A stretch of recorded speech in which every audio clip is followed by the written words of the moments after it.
Quantos nessa noite estão felizes, irmãos? Quantos nessa noite vieram ouvir a palavra de Deus? Nessa noite Deus vai falar ao nosso coração.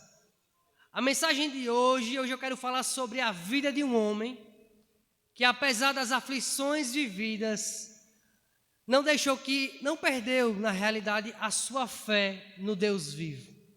Que mesmo com um céu de bronze, permaneceu de joelhos na posição. Vamos abrir a nossa Bíblia no livro de Jó, capítulo 1. Livro de Jó, capítulo 1. Vamos ler do versículo 1 até o versículo 12. Ele fica antes de Esté e depois de Salmos. Vou aguardar para que a igreja acompanhe a leitura. Assim diz a palavra do Senhor. Havia um homem na terra de Uz, cujo nome era Jó. E este era um homem sincero, reto, temente a Deus e que se desviava do mal. E nasceram-lhe 7 filhos e 3 filhas. E era o seu gado 7.000 ovelhas e 3.000 camelos. E 500 juntas de bois e 500 jumentas. Era também muitíssima gente ao seu serviço. De maneira que este homem era o maior do que todos os do Oriente. Iam seus filhos e faziam banquetes em casa de cada um no seu dia. E enviavam e convidavam as suas 3 irmãs a comerem e beberem com eles. Sucedia, pois, que tendo decorrido o turno de dias de seus banquetes, enviava Jó e os santificava e se levantava de madrugada e oferecia holocausto segundo o número de todos eles, porque dizia Jó: porventura pecaram meus filhos e blasfemaram de Deus no seu coração. Assim o fazia Jó continuamente. E vindo um dia em que os filhos de Deus vieram apresentar-se perante o Senhor, veio também Satanás entre eles. Então o Senhor disse a Satanás: de onde vens? E Satanás respondeu ao Senhor e disse: de rodear a terra e passear por ela. E disse o Senhor a Satanás: observaste tu a meu servo Jó? Porventura ninguém há na terra semelhante a ele, homem sincero e reto, e temente a Deus, e desviando-se do mal. Então respondeu Satanás ao Senhor e disse: porventura teme Jó a Deus debalde? Porventura não o cercaste tu de bens a ele e a sua casa, e a tudo quanto tem? A obra de suas mãos abençoaste, e o seu gado está aumentando na terra. Mas estende a tua mão e toca-lhe em tudo quanto tem, e verás se não blasfemará diante da tua face. E disse o Senhor a Satanás: eis que tudo quanto tem está na tua mão, somente contra ele não estendas a tua mão. E Satanás saiu da presença do Senhor.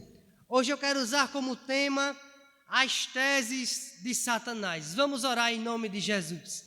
Soberano Deus e eterno Pai, nessa noite eu me coloco diante da tua presença, Senhor, e eu te peço em nome de Jesus, fala conosco nessa noite com poder e autoridade, Senhor. Tu sabes, Senhor, como a tua igreja chegou, tu sabes a necessidade do teu povo, Senhor, e eu te peço em nome de Jesus, que apenas a tua voz fale neste lugar, que eu venha diminuir e que o Senhor cresça sobremaneira. Desde já eu te agradeço crendo em nome de Jesus. Amém. Podeis sentar, irmãos, dando glória a Deus. Eu acredito, irmãos, que todas as pessoas que estão aqui presentes já ouviram a respeito dessa história. No início do capítulo 1, já no primeiro versículo, nós somos informados do caráter desse homem. Um homem íntegro, reto, temente a Deus e que se desviava do mal. Integridade, irmãos, é aquilo que nós somos quando ninguém está nos vendo. Integridade é, irmãos, aquilo quando a porta do nosso quarto está fechada e a luz está apagada. Esse homem também era reto. Retidão é aquilo que nós somos diante das pessoas. Mas a Bíblia também diz que ele era temente a Deus, porque não há como viver uma vida santa diante de Deus sem temer o Senhor. Também nós somos informados que esse homem, ele se desviava do mal. E o que significa isso? Significa que Jó não apenas temia a Deus, ele odiava o pecado. Não adianta fugir apenas do pecado, nós precisamos odiar o pecado. Então esse é o caráter desse homem, e Deus está falando a respeito desse homem na terra. No versículo 2, nós somos informados também que esse homem é um homem realizado familiarmente. Jó tinha 10 filhos, 3 meninas e 7 homens. Mas ele não era apenas um pai. Jó era um homem que se preocupava com os seus filhos. Esse homem, irmãos, ele não estava preocupado apenas com o financeiro. Ele não estava preocupado em apenas dar o melhor para os seus filhos, não. A preocupação de Jó era se os seus filhos estavam conhecendo a Deus. Jó investia no relacionamento dos filhos também. Não é natural, irmãos, em uma casa de vários irmãos, todos se darem bem. Mas no caso de Jó, os 10 filhos dele viviam em harmonia. E por que eles viviam em harmonia, irmãos? Porque eles tinham um pai que pagava o preço por seus filhos. Eles tinham um pai que se colocava na brecha por seus filhos. Um pai que orava todos os dias em prol dos seus filhos. Quanto você tem se dedicado em oração por seus filhos? Esse homem também, irmãos, estava preocupado na intimidade de seus filhos com Deus. Ou seja, ele sempre estava sacrificando em favor dos seus filhos. Porque ele sabia que para haver salvação era necessário derramamento de sangue, aleluia. E a preocupação desse homem é que se de fato esses filhos de fato conheciam o Senhor intimamente. Se eles tinham de fato um relacionamento com Deus. Jó se preocupava com a santificação dos seus filhos, porque a Bíblia diz que eles os chamavam e os santificavam. Quanto tempo você tem colocado em prol da comunhão de Deus em favor dos seus filhos? Quanto tempo você tem buscado e almejado que os seus filhos conheçam um Deus que você conhece? Você tem sido um espelho para os seus filhos? Você tem sido um espelho que reflete a glória de Deus na sua casa? Ou será que os seus filhos ainda não veem Deus na sua vida? Porque eu quero dizer, irmãos, nessa noite, você pode trazer seus filhos para a igreja a vida toda enquanto eles são pequenos, mas se eles não verem Deus na sua vida, quando eles crescerem, muito provavelmente eles não estarão na casa de Deus. E é sério isso, irmãos. Porque não adianta a gente conhecer a palavra, nós precisamos viver a palavra. Essa palavra precisa fluir em nós, para que os nossos filhos, à medida que eles vão crescendo, eles vão vendo, de fato, o meu pai e a minha mãe são diferentes, aleluia. E por isso, eu sei que também tenho que ser diferente. Nos próximos versículos, nós somos informados também que esse homem não era apenas um pai exemplar e de um caráter elevado, ele também era o homem mais rico da sua época. Isso quebra uma tese, irmãos, que muitas pessoas atribuem que pessoas ricas muitas vezes não temem a Deus, porque elas amam o dinheiro. Nesse caso é diferente. Jó tem dinheiro, ele é o mais rico da sua época, mas o dinheiro não preenche o seu coração. Quem preenche o seu coração é o Deus de Israel, aleluia. O problema não é ter dinheiro, o problema é o dinheiro nos ter. E ele sabia disso. Ele era o mais rico do Oriente. Esse homem, muito provavelmente, era um homem muito ocupado, irmãos. Mas a prioridade dele era a sua família e sua comunhão. Quando a gente vai percorrendo esse livro, nós observamos que uma reunião se estabelece, e não é na terra, é uma reunião celestial, entre Deus e os anjos. E dentro dessa reunião, o diabo se apresenta. É interessante que você vai perceber que não é o diabo que começa a falar, é Deus que começa a conversa. E ele começa agora a testificar de seu servo que está na terra para o diabo. E Deus diz a Satanás: observasse o meu servo Jó, homem íntegro, reto, temente a Deus, que se desvia do mal, e não há ninguém na terra semelhante a ele.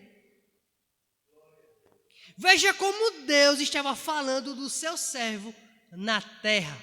Jó não apenas era bem conhecido na terra, ele era conhecido no céu. Nessa noite você tem sido conhecido no céu, aleluia.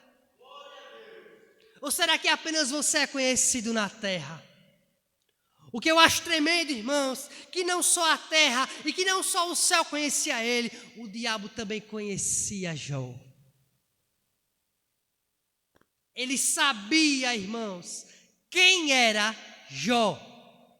E ele começa a insinuar duas coisas. A primeira, ele insinua que Deus precisa subornar as pessoas para receber dele a adoração.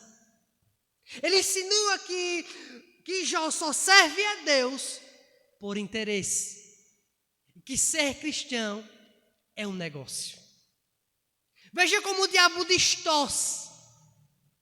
E ele começa a dizer: olha, se você tocar em tudo que ele tem, com certeza ele vai blasfemar diante da tua face. E é nesse momento que a primeira tese de Satanás é estabelecida. E a primeira tese é: ninguém ama mais Deus que o dinheiro. Ele começou a dizer que Jó poderia até adorar a Deus, mas era por interesse. O que ele amava de verdade, de fato, eram as bênçãos de Deus e não o Deus da bênção. Deus então permitiu que o diabo tocasse em seus bens, porém ele não poderia tocar na sua vida. Eu quero te dizer nessa noite que o diabo só toca na nossa vida se Deus permitir, aleluia. Se você é um crente fiel, não se preocupe, Deus vai preservar você, aleluia. E ele começa então, irmãos, a tirar tudo que aquele homem tinha materialmente. O diabo, irmão, só pode ir até onde Deus o permite ir. Segundo Martinho Lutero, ele é um cachorro na coleira de Deus. Ele não pode dar um passo sem a permissão de Deus. Eu quero te dizer nessa noite que ele conhece o teu passado, ele vê o teu presente, mas ele não sabe qual será o teu futuro, aleluia. O seu futuro está guardado por Deus, aleluia. O seu futuro está na mão de Deus. E é por isso que ele sabe que tem pouco tempo e sempre vai tentar investir para tentar desviar os eleitos de Deus. Mas se você é um salvo, você vai até o final, aleluia. Glória a Jesus. E esse homem, irmãos, o diabo vai usar 3 elementos: os caldeus, os salbeus, que eram 2 povos, e fogo cai do céu. acabando todo o gado, todas as ovelhas de Jó, todos os camelos de Jó, todas as jumentas de Jó, tudo aquilo que ele possuía, irmãos. E essas notícias foram chegando no mesmo momento, no mesmo instante. Mas você vai perceber que o coração de Jó não estava nessas coisas, irmão. Quando ele escuta essa notícia, ele adora a Deus, aleluia. Quebrando assim a tese de Satanás, ele estava provando naquele momento que ele amava a Deus acima do dinheiro, que ele amava a Deus acima das bênçãos de Deus, aleluia. Quem você tem amado mais? Deus ou as bênçãos de Deus? Aonde está o teu coração nessa noite?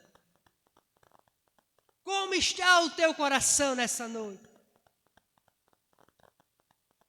Em seguida, irmãos, o diabo não satisfeito, ele vai lançar a segunda tese. Ninguém ama mais a Deus que a sua própria família. Jó não era apenas um homem que tinha dinheiro. Ele tinha 10 filhos. Ele tinha esposa. Esse homem, irmãos, depois de escutar essas 3 notícias, escuta a 4ª notícia, aquela que mais iria doer no seu coração.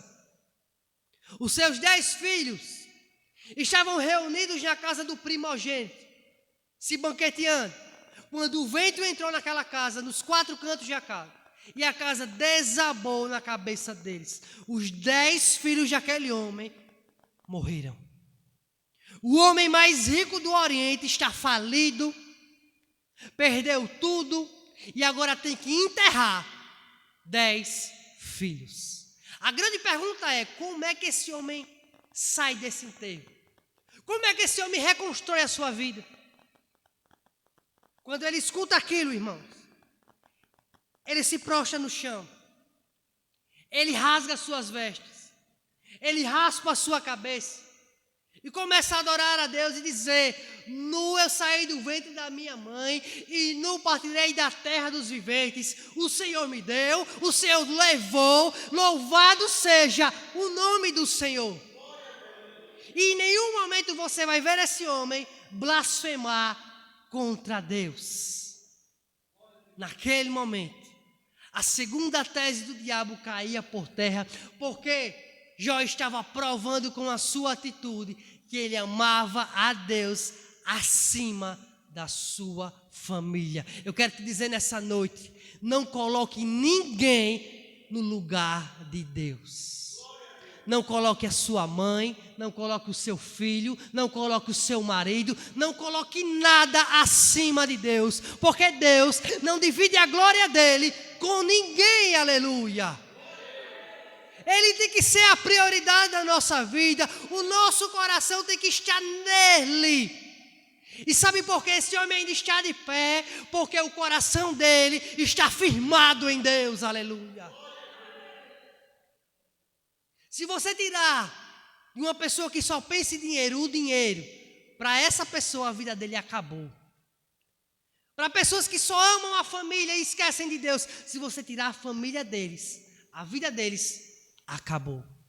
Mas se você tirar todas essas coisas de uma pessoa que teme a Deus e tem relacionamento com Deus, ele vai sofrer, ele vai passar pelo vale da sombra da morte, todavia ele vai permanecer de pé, porque o seu coração vai estar no Senhor dos Exércitos, aleluia.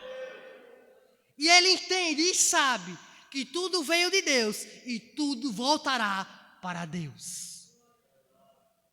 Tudo é dele, irmãos.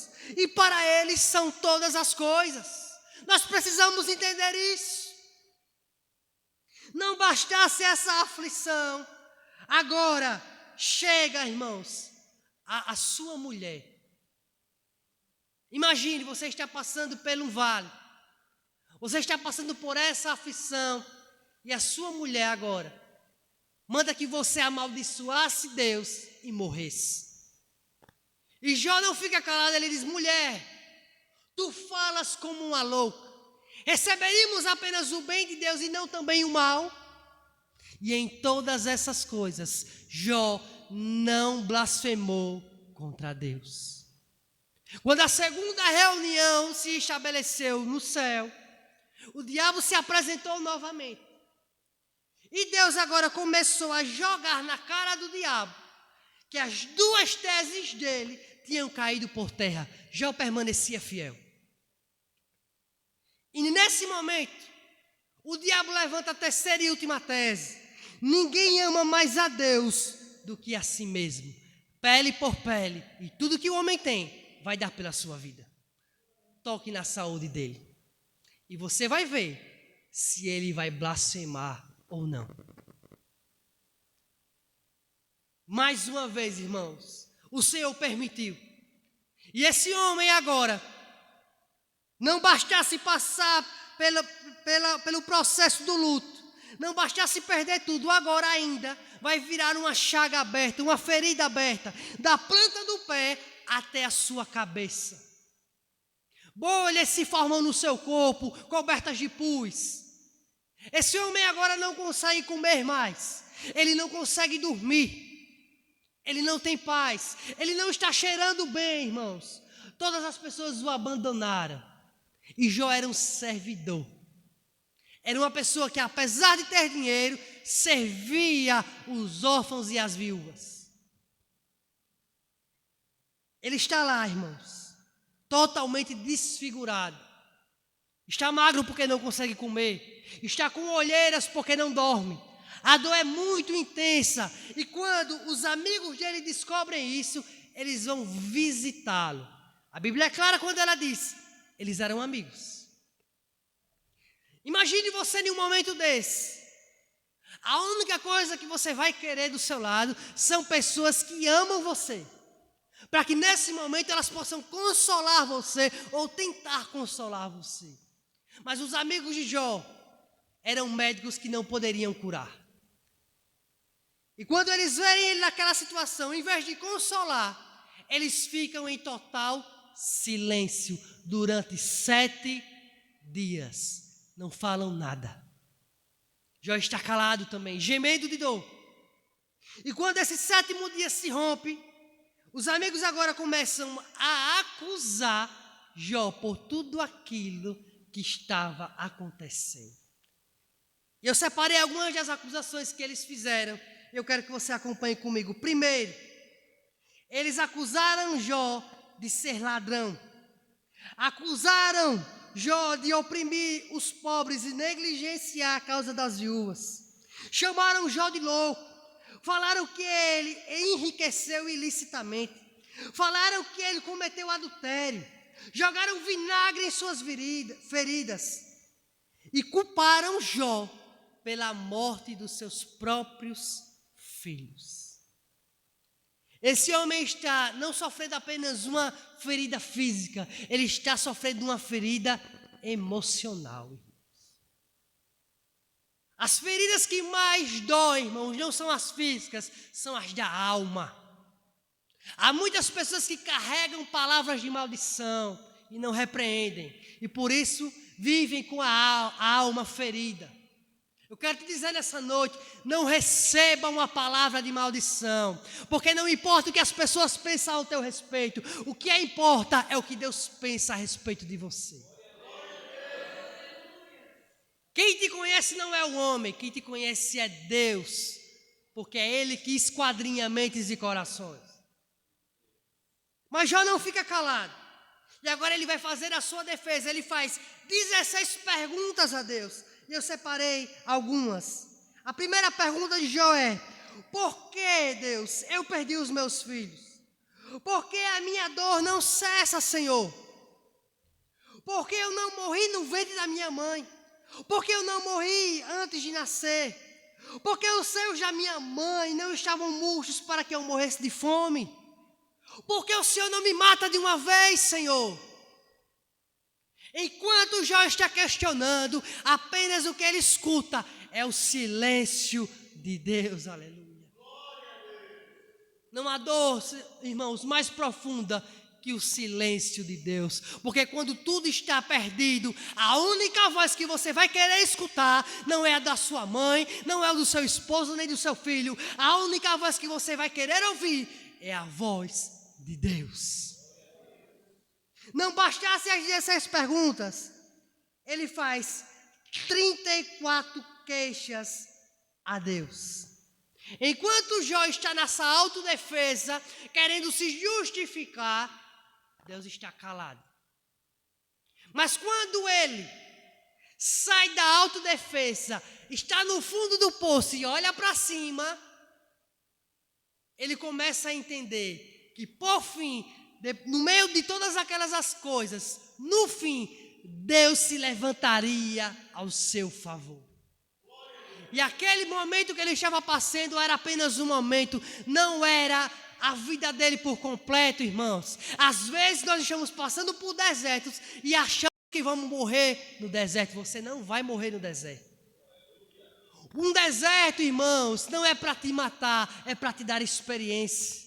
É no deserto que Deus se revela a você. É no deserto que você se aproxima mais de Deus. Se não fossem os desertos da vida, muitos homens de Deus ainda estariam sentados nas suas cadeiras, sem se mover. Quando você pega aquele livro de John Bunyan, O Peregrino, o segundo livro mais vendido no mundo, sabe em qual situação ele escreveu aquele livro? Ele estava preso em uma prisão. Quando nós olhamos, vemos Paulo, no final da sua vida, escrevendo as cartas da prisão. Se ele não passasse pelaquela adversidade, como nós hoje teríamos aquelas cartas? Então não reclame do processo, porque em tudo Deus tem um propósito, aleluia. Ele tem um propósito na tua vida, e às vezes vai ser doloroso, mas você vai passar por esse processo. Jó se rende ao Senhor depois de se queixar. E é nesse momento que Deus não responde a ele, mas faz 70 perguntas retóricas a Jó. Perguntas essas que já davam a sua resposta. E eu destaquei apenas 3. Deus pergunta a Jó e diz: Jó, onde você estava quando eu fiz os fundamentos da terra? Jó, onde você estava quando eu espalhei as estrelas no firmamento, Jó? Jó, onde estavas tu quando eu cercava as águas do mar? Quando Jó vai vendo a soberania de Deus, a grandeza de Deus, e as suas perguntas que ele não sabia responder, ele vai se encolhendo, ele vai se encolhendo, ele vai se encolhendo. E nesse momento ele começa a perceber que ele não sabia o que estava falando nem fazendo. Deus tem o controle de todas as coisas. E se Ele é grande e poderoso, Ele pode reverter qualquer quadro, não importa qual seja. Eu não sei que momento você está vivendo. Eu não sei se você está vivendo o momento do luto. Eu não sei se você está vivendo o momento da porta fechada, está sem dinheiro no momento. Eu não sei se você está vivendo no momento em que os seus amigos viraram as costas para você. Eu não sei qual é o momento que você está vivendo, mas eu tenho certeza e posso lhe afirmar que esse momento não é para a sua morte, é para que Deus te dê estrutura para lá na frente levantar outras pessoas. Não reclame do processo, mas pergunte a Deus: Senhor, qual é o propósito? Qual é o propósito de eu estar passando o que eu estou passando? Não queira colocar Deus na parede. Há muitas pessoas que no momento de uma adversidade querem pegar Deus e colocar numa parede. Não faça isso. O entendimento de Deus a gente não pode imaginar. A grandeza de Deus, a profundidade de Deus, a largura de Deus, nós não temos como contemplar, irmãos. Apenas temos que aceitar a sua soberania. E depois de ver todo esse processo e viver todo esse processo, ele começa, as escamas dos seus olhos são retiradas, os olhos da sua alma são abertos, e ele começa a contemplar o Senhor como realmente Ele é.